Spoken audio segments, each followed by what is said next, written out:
hierdie afgelope 2 dae so vinnig aan Job geraak om sy storie as 'n voorbeeld gebruik, hoe mense die Bybel vat om hulle negatiewe, hulle seer te verklaar en die skuld voor God se deur of die duiwel se deur te kan sit. Maar hulle ly skade omdat hulle nie hulle identiteit, hulle vermoë, potensiaal ken en nie hulle verantwoordelikheid opneem nie.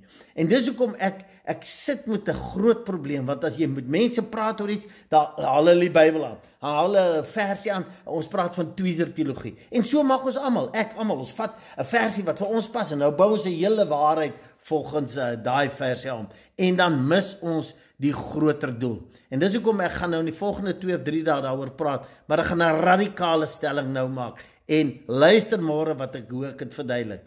Die Bybel is nie die woord van God nie. Dit bevat die woord van God. Dis 'n geskiedenisboek wat deur mense deur eeue in hulle journey van probeer verstaan saamgestel het. En